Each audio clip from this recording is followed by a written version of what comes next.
श्री स्वामी समर्थ. जय जय स्वामी समर्थ. स्वामींचं नाव घेऊन मी आजच्या ह्या नवीन व्हिडिओला सुरुवात करते. शास्त्रानुसार होळी हा सण वाईटावर चांगल्याचा विजयाचं प्रतीक आहे. या दिवशी भक्त प्रल्हादाचा विजय झाला आणि त्याची आत्या होलिकेचे दहन झाले. येत्या 2 मार्च म्हणजे सोमवारी आली आहे होळी. दरवर्षी हुताशनी पौर्णिमेला होळी साजरी केली जाते. या हुताशनी पौर्णिमेचा प्रारंभ हा 2 मार्चला सायंकाळी 5:55 होणार असून दुसऱ्या दिवशी म्हणजेच 3 मार्चला सायंकाळी 5:07 समाप्त होणार आहे. आणि म्हणूनच होलिका दहन हे 2 मार्चला केले जाणार आहे. शास्त्रानुसार प्रदोषाच्या वेळी ज्या दिवशी पौर्णिमा येते त्या दिवशी होलिकेचे दहन करावे. पौराणिक कथेनुसार प्रल्हाद हा भगवान विष्णूचा परम भक्त होता. त्याचे वडील हिरण्यकश्यप यांनी प्रल्हादाला मारण्यासाठी आपली बहीण होलिकेला आदेश दिला की तिने प्रल्हादाला मांडीवर घेऊन अग्नीत बसावे, कारण होलिकेला असा वरदान मिळाला होता की ती अग्नीत जळणार नाही. परंतु भगवान विष्णूच्या कृपेने प्रल्हाद सुरक्षित राहिला आणि होलिका अग्नीत भस्म झाली. तेव्हापासून होलिका दहनाचा सण साजरा केला जातो. या दिवशी होलिका दहनाच्या अग्नीला अनन्यसाधारण महत्त्व असतं. शास्त्रानुसार या अग्नीत काही विशिष्ट गोष्टी अर्पण केल्याने आपल्या जीवनातील अनेक समस्या भस्म होऊ शकतात. वास्तुशास्त्रानुसार आपल्या जगण्यावर आपल्या आजूबाजूच्या वस्तू, रंगांचा, दिशांचा प्रभाव होत असतो. घरात सदैव सकारात्मक वातावरण राहण्यासाठी वास्तुशास्त्रात काही खास उपाय दिले आहेत. आणि म्हणूनच होळी पौर्णिमेच्या दिवशी तुम्ही काही नाही केलं तरीही चालेल, पण करा. आंब्यांच्या पानांचा अत्यंत प्रभावी उपाय. हा उपाय केल्यामुळे आपलं एक रात्रीतून आयुष्याचं सोनं तर होणारच आहे, पण आपले सर्व दोष, दुर्भाग्य, दारिद्र्य दूर होऊन आपली कितीही कठीणातील कठीण इच्छाही पूर्ण होणार आहे. तर हा उपाय आपल्याला कसा करायचा, कोणत्या वेळेत करायचा, त्याबद्दल सविस्तर आणि महत्त्वाची अशी माहिती मी तुम्हाला या व्हिडिओमध्ये देणार आहे. तर व्हिडिओ पूर्ण पहा. आणि जर तुम्ही माझ्या चॅनलवर नवीन असतील तर चॅनलला सबस्क्राईब करा आणि शेजारी बेल आयकॉनसुद्धा प्रेस करा, जेणेकरून तुम्हाला माझ्या नवनवीन व्हिडिओचं नोटिफिकेशन हे मिळत राहील आणि तुम्ही एक पण व्हिडिओ मिस करणार नाही.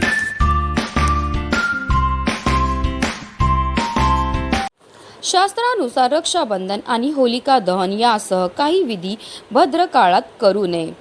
भद्रमध्ये न कर्तव्ये श्रवणी फाल्गुनी तथा हा श्लोक या काळात या समारंभांना स्पष्टपणे प्रतिबंधित करतो. 2 मार्च 2026 रोजी पौर्णिमेचा तिथी संध्याकाळी 5:55 सुरू होईल आणि 3 मार्च रोजी संध्याकाळी 5:07 संपेल. अशा प्रकारे 2 मार्च रोजी होलिका दहन केले जाईल. पंचांगानुसार 3 मार्च रोजी पहाटे 1:25 पासून ते 4:30 पर्यंत भद्रकाल चालेल. भद्रकाल दरम्यान पूजा करण्यास शास्त्रात मनाई आहे. त्यामुळे 2 मार्च रोजी होलिका दहन करू शकता.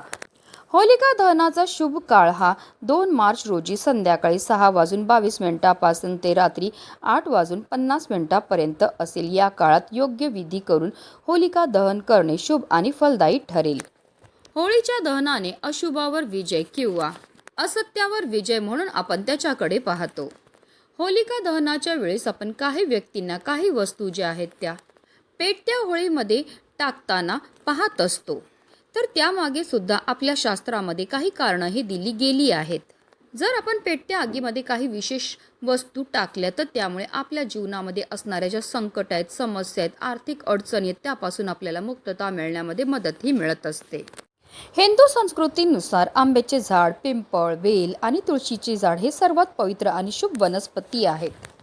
आंबा हा फळांचा राजा मानला जातो. हिंदू धर्मात शुभ कार्याप्रसंगी आंब्याची पानं खूप महत्त्व दिलं गेलं आहे. कोणत्याही धार्मिक कार्यात आंब्याच्या पानांचा वापर हा केला जातो. हिंदू धर्मग्रंथानुसार आंब्याचे झाड मेष राशीचे प्रतीक मानले जाते. राशी मेष असल्यामुळे आंब्याचे झाड सर्वात शुभ असते. ज्या घराजवळ आंब्याचे झाड लावले जाते त्या घरावर देवी देवतांची कृपा असते असे म्हटले जाते. यामुळे आंब्याच्या पानांचा वापर घर, दुकान किंवा इतर कोणत्याही शुभ कार्यात केला जातो. आंबा हा हनुमान यांचे आवडते फळ आहे. त्यामुळे जिथे आंबा आणि आंब्याची पानं असतात तिथे हनुमानाची कृपा असते. तसेच साक्षात महादेवाने आंब्याच्या झाडाला वरदान दिले की ज्या घरामध्ये आंब्यापासून किंवा आंब्याच्या पानांपासून काही उपाय किंवा सेवा केल्या जातील त्या घरावर अखंड माता लक्ष्मीची कृपाही होणार आहे। आणि म्हणूनच होळी पौर्णिमेच्या दिवशी माता लक्ष्मी ह्या भूतलावर जागृत अवस्थेत असते आणि जो भक्त खऱ्या श्रद्धेने खऱ्या मनाने तिची पूजा सेवा आराधना करतो त्या भक्ताचं घर सोडून ती कुठेही जात नाही। म्हणून माता लक्ष्मीला प्रसन्न करण्याकरता हा प्रभावी उपाय आपल्याला करायचा आहे। आता आपल्याला सकाळीच आंब्याची 11 पानं आपल्या घरी घेऊन यायची आहेत। ही पानं घरी आणल्यानंतर या पानांना स्वच्छ धुवून आणि पुसून घ्यायचे। फक्त जी पानं आपण घेणार ती व्यवस्थित पाहून घ्यायची, ती अखंड असावी, कुठेही तुटलेली फाटलेली किंवा किडलेली नसावी। आता आपल्याला एक प्लेट घ्यायची, प्लेटमध्ये थोडंसं हळद घ्यायची आणि हळदीमध्ये थोडं पाणी टाकून त्याचं गंध हे तयार करून घ्यायचं आणि त्यानंतर प्रत्येक आंब्याच्या पानावर आपल्याला हळदीने एक एक टिपका हा लावून घ्यायचा आहे। बघा तुम्हाला स्क्रीनवर दिसत असेल त्याप्रमाणे आपल्याला एक एक टिपका हा लावून घ्यायचा आहे।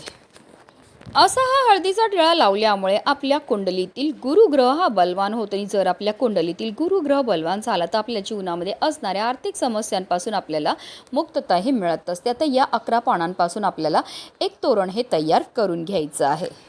आता हा उपाय करायच्या अगोदर सर्वप्रथम आपल्याला आपला मुख्य प्रवेशद्वार जो आहे तो स्वच्छ पुसून घ्यायचा। आपल्याला एक तांब्याचा कळश घ्यायचा, त्यामध्ये शुद्ध पिण्याचं पाणी भरून घ्यायचं आणि असं हे जल जे आहे ते आपल्या उंबरठ्याच्या बाहेर आणि मुख्य प्रवेशद्वारावर शिंपडून घ्यायचं आणि त्यानंतर स्वच्छ कपड्याने पुसून घ्यायचं। असं केल्यामुळे आपल्या घरामध्ये असणारी जेवढी पण नकारात्मकता इडापिडा आहे दोष आहेत ते दूर होण्यामध्ये मदत ही मिळत असते। त्यानंतर आता पौर्णिमेच्या दिवशी आपण प्रत्येकजण जे आवर्जून आपल्या घरामध्ये उंबरठ्यावर हळदीचं लेपन हे करत असतो, तर आपल्याला उंबरठ्यावर हळदीचं लेपन हे करून घ्यायचं आहे। त्याचबरोबर एक प्लेट घ्या, त्यावर थोडंसं कुंकू घ्या, कुंकवामध्ये पाणी टाकून त्याचं गंध तयार करून घ्यायचं आहे आणि याने आपल्या उंबरठ्याच्या बरोबर मधोमध आपल्याला एक स्वास्तिक हे काढून घ्यायचं। स्वास्तिक काढताना ते व्यवस्थित काढा, त्यामध्ये 4 बिंदू तसेच कडेला ज्या 2-2 रेषा असतात त्या आवर्जून द्यायच्यात। त्या स्वास्तिकच्या मर्यादा असतात। स्वास्तिक हे मांगल्याचं प्रतीक आहे। स्वास्तिक हे श्री हरिविष्णूंचं आसन मानलं जातं, तसेच माता लक्ष्मी आणि गणपती बाप्पांचं स्वरूप सुद्धा म्हटलं जातं आणि असं हे स्वास्तिक आपल्या उंबरठ्यावर काढल्यामुळे आपल्याला ग्रह दोषापासून मुक्तताही मिळत असते। त्यानंतर जे आहे एक स्वास्तिक आपल्याला आपल्या मुख्य प्रवेशद्वारावर सुद्धा काढून घ्यायचं आहे। आता या स्वास्तिकला सुद्धा आपल्याला हळद कुंकू अक्षदा अर्पण करून घ्यायचे आहेत। हे सर्व उपाय जे आहेत आपण माता लक्ष्मीच्या स्वागताकरता करत आहोत आणि त्यानंतर आपल्याला आपल्या मुख्य प्रवेशद्वारावर हे आंब्याच्या पानांचं तोरण जे आहे ते लावायचं। असं हे आंब्याच्या पानांचं तोरण लावल्यामुळे आपल्या घरामध्ये असणारी जेवढी पण नकारात्मकता इडापिडा अलक्ष्मी येते घरातनं काढता पाय करून निघून जाते। जो पण व्यक्ती आपल्या घरामध्ये प्रवेश करतो त्याच्यासोबत केवळ सकारात्मकताच प्रवेश करते। विष्णू पुराणामध्ये साक्षात श्रीहरी विष्णूने स्वतः असं म्हटलं आहे की दिवसभरामध्ये 7 वेळा माता लक्ष्मी ही आपल्या घरामध्ये प्रवेश करते आणि जेव्हा असं हे उंबरठ्यावरती आपण हळदीचं लेपन करतो, स्वास्तिक काढतो, त्याचबरोबर आंब्यांच्या पानांचं तोरण लावतो, तर त्यामुळे माता लक्ष्मी आपल्यावर प्रसन्न होते आणि तिचं अखंड आगमन आपल्या घरामध्ये होत असतं। पौर्णिमेच्या दिवशी तुम्ही जे पण उपाय लक्ष्मी प्राप्ती करतात ते नेहमी कारगर ठरत असतात। म्हणूनच व्हिडिओ जास्तीत जास्त लोकांपर्यंत शेअर करायचे जेणेकरून प्रत्येकाच्या आयुष्याचं कल्याण हो हीच मनामध्ये इच्छा। श्री स्वामी समर्थ। जय जय स्वामी समर्थ।